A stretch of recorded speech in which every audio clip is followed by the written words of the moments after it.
Salut à tous les fidèles internautes. Il y a page Nabiso ou bien en fait chaîne Nabiso YouTube Afrique Info. Pour les émissions Nabino pour Namboka Tokoluka, pour Namboka Tokosakola, pour Namboka Tokofine. Sur après c'est l'information où il y a vraiment il y a solo. Aujourd'hui en fait dans la séance on a invité dans la Lelo et c'est bongo monsieur Di Kaluma. Pas d'aller écrivain, en même temps en fait d'aller promoteur et école Les Rochers. Bonjour Papa Di Kaluma. Bonjour mes Pierre. Bonne santé. En tout cas, nous avons tous ça va. Ah, merci beaucoup. Puis surtout, Papa Aluma, j'ai vu bien très bien, mais on va aider pour expliquer ma fidèle internaute et Afrique Info, ce que vous en avez. Puis c'est fait brièvement biographie. Merci. Je pense que ma présentation est alors, c'est vrai, na komaka,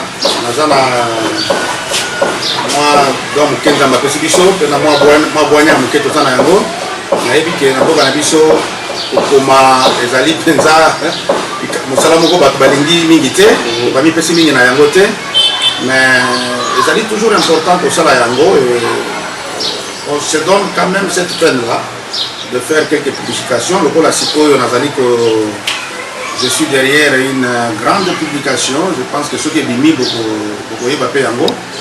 On a tout ça l'analyse, mon critique, et puis comment pour optimiser le programme. Il y a 145 territoires. Donc ce sera un livre institutionnel, un livre important. Et na kosenga vraiment bato bazali na kati ya institution na ba scientifique nyonso ba meka ko tala yango e kozala malamu mingi nazali moko kati na ba promoteur oyo ba telemisi awa na Kinshasa na 10e rue unité industrielle école pilote Tobengi école Les Rochers. Très bien. Heureusement que je suis Likabotali école Les Rochers. Mais là, on a question aujourd'hui, mais c'est lui que on a pas qu'à pour le croissant, comme mais c'est lui Kaluma avec les écoles ou bien banane ngeni. Est-ce que banda devrait comme tous les jeunes de la banane ou le kalubato yo kuta par parents c'est pas très bleu. Non, je pense que ngai parents ngai azalaki papa Nanga Azalaki cadre de l'administration du territoire. Alors ce qui fait que nous avons Kisangani, précisément à Ouacha, nous avons Katanga, et donc voilà, et puis nous avons Bakasai, et puis Kinshasa, nous avons Kinshasa dans les années 80, et donc depuis les années 80, nous avons fait dans la Tchang. Donc nous avons ya Changu, donc na Koliwana, Changu na Masina Kingasani, on a vécu là. Na Tangi na Kingasani ya Suka, école Malako, je pense que Zalika Katisikoyo, école primaire na Tangi na Saint-Kibuka, et donc c'est mon milieu naturel na Koliwana, je suis très fier parce que tu l'as ici quand même que Changu et le groupe à Malonga et le groupe na Changu. Parce que quand nous on a été là, c'est vrai à ce moment les parents étaient déjà retraités. On dit que vie est là qui m'ont passé. Mais on se bâtit. Na bakelasi, na tangi na université à Lubumbashi, na bandaki kuna et puis après na kati kelasi kuna na aussi dit ça na Inikin. Je pense que il y a certains amis que je reconnais, pour reconnaître ngai. Donc on a sali économie na université à Kinshasa, ici na option il y a l'économie rurale et le développement et bon, donc voilà. Et donc nous avons été là. C'est pas que on a trouvé héritage ou bien beauté, mais nous sommes là. Quand on a bandit nous sommes là, il y a fonctionnaire, je crois 2005.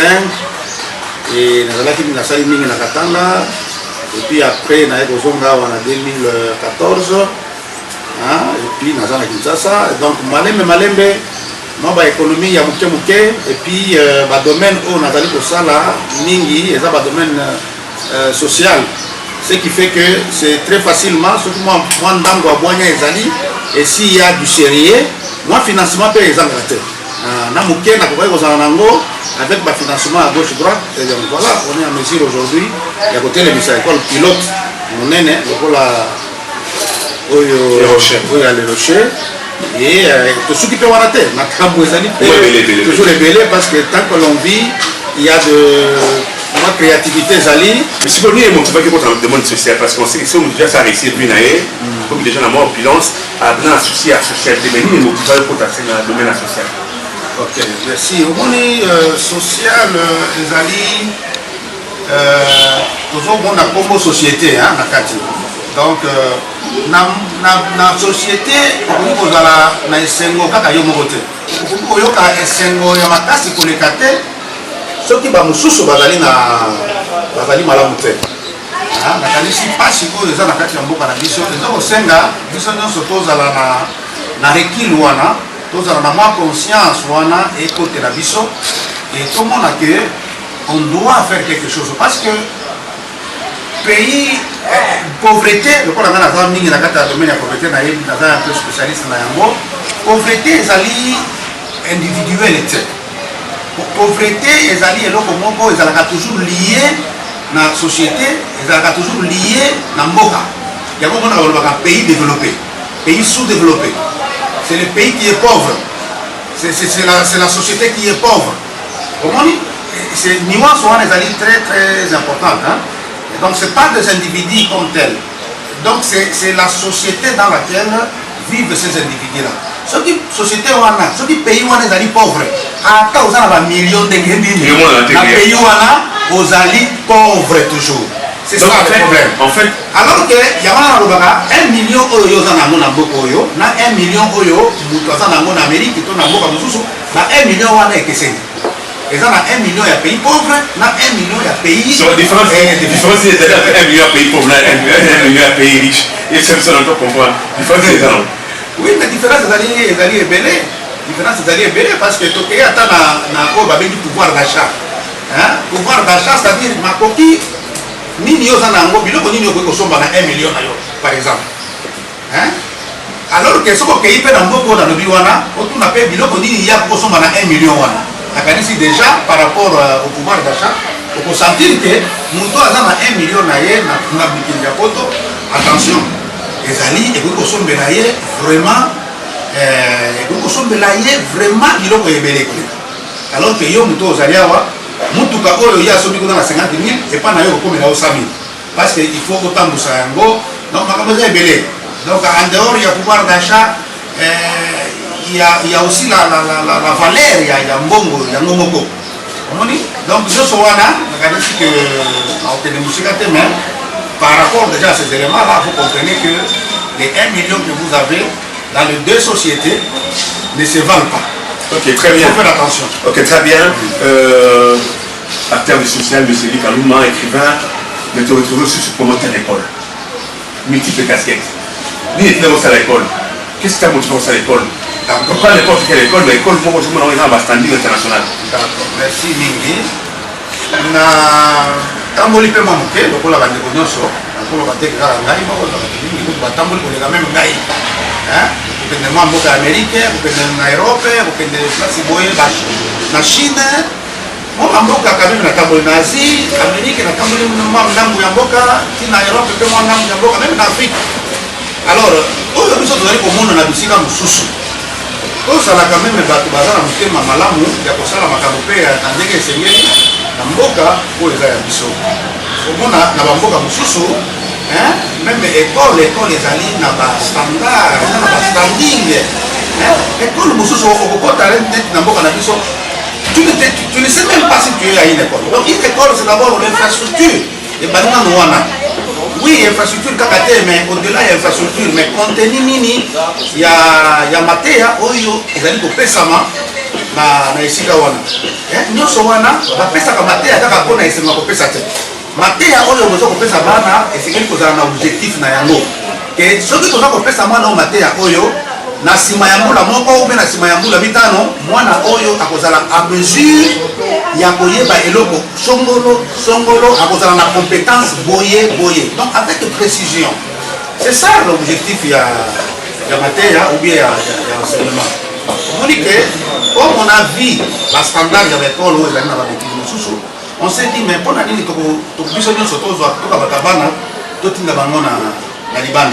est-ce que tu peux ça la tête et le go to moni na libanda et ça la paix awa yango moni ngana banda qui souci on les a d'abord na bando ya ngamoko. Vous voyez, ça a commencé d'abord là, contrairement à d'autres gens qui font des écoles, je ne sais pas pour quel objectif, mais quand il y a un objectif d'abord mais na ça la banda bazali mike na ça la nini na kamaka bango na kinga bango libanda na lobité et le go za libanda wana to ko sala yango parce que tout ça na mayele ezali mais ils ont aussi tapé ma camouille belette la canisse au combien ils allaient faire un problème il y a organisation c'est tout ce qui organisation est allé au point ça là et c'est comme ça que dans l'école où vous êtes les enfants sont là attention donc j'ai fait tout et ça l'a vraiment pilote et ça l'a vraiment au premier plan parce que moi il y a un gaï moko bana bazali wana et donc tous allez pour faire un peu par rapport à ça la motivation c'est d'abord celle-là au-delà il y a un gaï c'est vrai au moment bana camarade na gaï mingi bazali awa c'est ce que je veux. Je veux vraiment qu'être à l'école communautaire où c'est même ouvert aussi aux autres. Quand on s'en est fait publicité militaire, on a besoin de publicité militaire. Donc, il y a pas mais quand on le met communautaire, je crois que tout le monde peut participer. Mais juste avoir en fait standing école, je pense que c'est déjà à parents, hein. Juste avoir le bâtiment déjà de luxe, ça des classes déjà luxueuses. Est-ce que tout le monde a fait des jeux de psychologie qui permet ces enfants ici? Est-ce que tout le monde va dans les recherches? Justement, parce que tout ça, il y a un mot d'abord pour la mission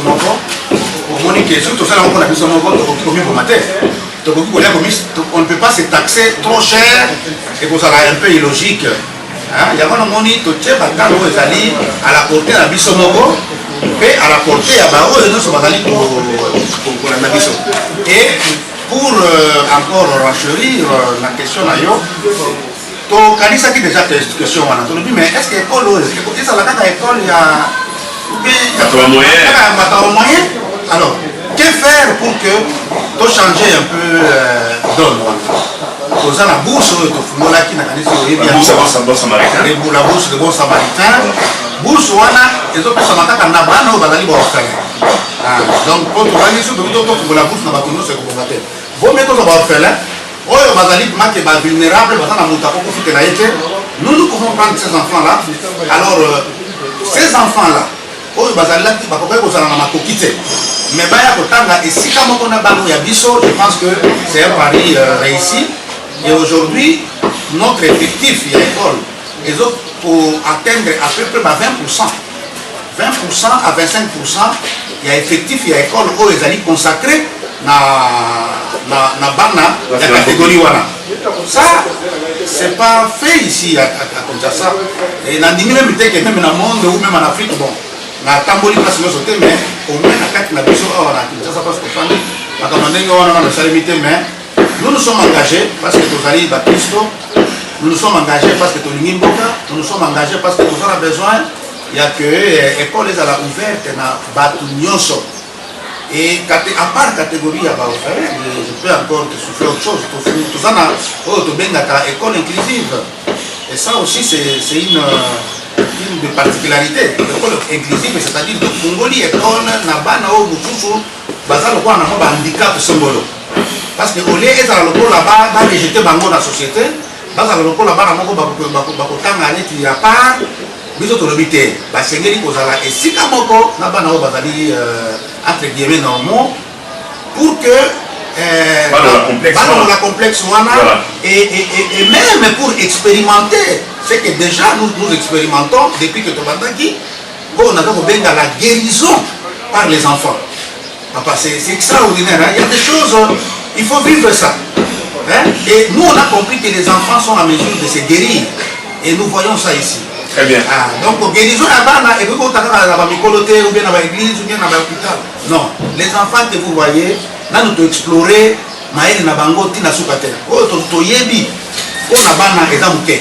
et les enfants que vous voyez spirituellement, ils sont à mesure, même de guérir les autres. Très bien, très bien. Merci beaucoup.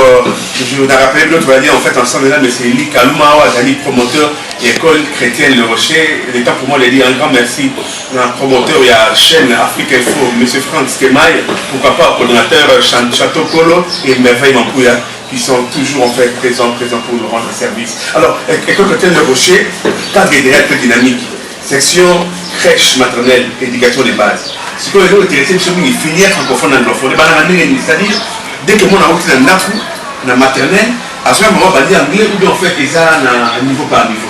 C'est juste comme on a bandi, classe, maternelle, maman a bandi, évoluer en anglais ou bien en fait, là-bas, niveau par niveau. D'accord. Pour mi bien dit école pilote, pas matin, parce que pour aller au Meka, Awa, et pas un abisso, pour aller au Meka, tout ça, ma expérience, mon Songolo. Et ma expérience, je pense, dans Mikoloza Koya, et vous allez très bénéfique pour nous. Parce que, on dit que la même éducation, et le nous sommes en politique d'éducation. Et ça, il faut qu'on expérimente. Pour même à un système, tout ça, on a des systèmes qui sont malades, mais on peut changer en gros. Avant de changer en gros, il faut qu'on ait un site, il y a expérimentation, et si on va expérimenter, il y a Sika. Et ce qui est simili, c'est comme ça que vous pouvez généraliser ça. Alors, qu'est-ce que nous faisons ici? Nous faisons l'expérience de mettre deux filières dans un même espace scolaire. Et ça, c'est important. Donc, dans quatre espaces scolaires, on a makambuya bilingue des alités, makambuya bilinguisme, le monde a dit que ça m'a fait place de boyer et le corona. Parce que tout le monde dit que le bilinguisme est pour créer la vie des mines de la carte à Mitou Yaban. D'autant que, temps normal, il y a aussi des programmes et aux alatés. Alors, puisque on allait expérimenter, on multilingue, mais de manière séparée. C'est-à-dire, filière anglophone, basali anglophone, filière francophone, basali francophone. Donc en fait, moi ça mélange des réalités. Dès le départ, on va faire la chose, on va pas faire la chose dans la bande. Exact. Soit tu as voilà. À la longue, on va faire bakobanda kofanda esika moko bakobanda kolia esika moko bana baliaka awa bakobanda kosala baactivité récréative na baactivité sportive baactivité ya socialisation nyonso wana ekozala esika moko. Alors lokola banda kosala yango esika moko bana wana avant tokóma na niveau ya 6e secondaire bakokóma babilingue bango moko sans que bino bokende kotangisa bango yango. Nous partons de l'hypothèse que la langue est une langue, c'est vraiment culturel, c'est spirituel. Parce que tant que moi, je suis un peu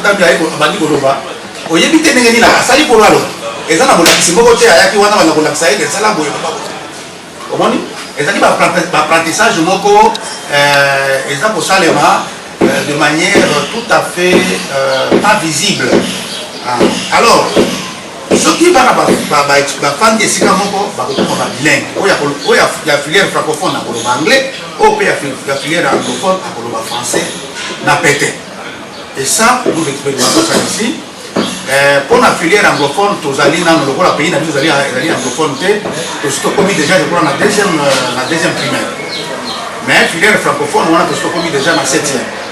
Tout ce qui est donné, moi, dans la classe, comment on a niveau parce que le système où vous avez ça moyen pour recruter bana mususu na libanda et kozalate donc on va l'interne on va kaka oya biso dès que ça évolue na bango ou bien ceux qui tokoki kozwa bana et kozala mingi na primaire donc peut-être na ba primaire tokoki banda kobenda ta moko parce que na niveau ya éducation de base avec le système na biso moyen ya récupérer bana wana et kozala.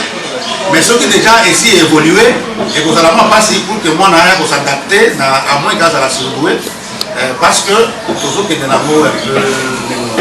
Merci beaucoup. Toujours dans le cas, il y a l'école chrétienne Le Rocher. Alors, la fondation s'occupe de quoi? Parce que tout le monde est école des amis, mais il y a aussi une fondation existante. Dans le cas, il y a l'école chrétienne Le Rocher. La fondation objectif, c'est le monde. D'accord. C'est plutôt le contraire, c'est l'école qui est dans la fondation. Ah, l'école dans la fondation. Voilà. L'école qui est dans la fondation. Alors, la fondation visionne en gros objectif, le monde. La fondation Le Rocher, les alliés, bien sûr, la sécurité maximale. Voilà, nous prenons la sécurité. La sécurité civile, la sécurité alimentaire, la sécurité... la sécurité pour tout le monde. Voilà, la sécurité sur la santé, oui, la sécurité dans le domaine de la santé. Vraiment, la sécurité humaine, tout ça, parce que nous, tous, à Sengeli, pour vivre dans un environnement où ils allaient la sécurité pour qu'il y ait vivre malade. Ce qui est environnement, ils ont la sécurité, nous avons vivre malade. Même à Bilanga, même Banjete, même Biloko, Bilanga, ce qui est sécurité, ils allaient et qu'on vivre malade. Ma belle, on n'a pas si on fait dans la sécurité, il faut dans la kimia. Il faut recevoir maï dans le temps où c'est le soir et c'est dans la kimia dans le donc c'est ça la sécurité au Tozokoloba. Tant que l'environnement est sécurisé, même les plantes et les malades. Il y a un moment où nous, la fondation vise cela. Donc il y a une sécurité éducationnelle. Il y a un moment où nous avons une école.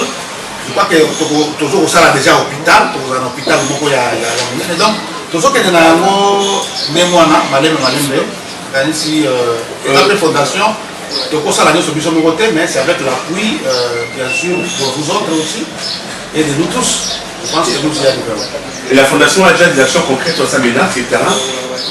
Par rapport à l'objectif à sécurité, il y a déjà en fait action fondation qui sert à la terre. Oui, bien sûr, et notamment vous avez l'œuvre la plus parlante. L'école déjà, c'est déjà, ça c'est la plus grande œuvre fondation, c'est ça, en dehors, il y a Mickey parce que ça est belé, mais au moins, voilà, l'œuvre la plus grandiose, c'est celle-ci, parce qu'avec celle-ci, nous sommes dans une expérimentation qui va nous amener plus loin, parce que souci n'a pas Ali, tout répéter, l'école Boyer, dans la ville Nyonso, et tant que vous en avez dans la ville Nyonso, c'est l'école qui va permettre. Donc, l'objectif, il y a l'école il faut qu'il y ait pas exact. Les rochers dans Boujuma, les rochers dans Kananga, les rochers dans la commande centrale. Absolument. Et c'est l'école qui va sauver le pays. L'école Oyo. Parce que, savant. Elle sauver le pays dans les. Savant, ma Sildoué, tout ça, un programme Mobimba, il y a que détecter Bango. Ah, voilà, il y a l'école. Absolument. Et ça, c'est important pour un pays. École chrétienne Le Rocher, déjà bafongoli ba porte na bango pour na ba inscription 2022-2023 na ba direction na bango nyonso. École chrétienne Le Rocher ezali cadre agréable pe dynamique pour na bon encadrement na bana na biso.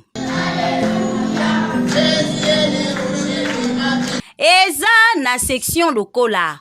Crèche pour na bana ya moins de 2 ans, maternelle de 3 à 5 ans, et éducation de base de 6 à 13 ans, na filière francophone pe anglophone. Awa, basalelaka programme national enrichi pe amélioration na matériel didactique oyo esengeli. Eza parmi ba meilleure école na Afrique mobimba. Direction générale et Zouami, na commune Yalimete, 10e rue industrielle, 22C. Nous sommes là en partenariat avec le ministère français de l'Éducation qui a apprécié la qualité de notre enseignement et qui veut maintenant nous intégrer dans les écoles consulaires de la France. Notez bien, inscription Ezaya Ofele. Au niveau des inscriptions de la nouvelle année scolaire 2022-2023. La différence est que nos inscriptions sont totalement gratuites. Elles sont gratuites, pourquoi? Parce que nous tenons à ce que tous les parents et tous les enfants accèdent normalement à la bonne éducation.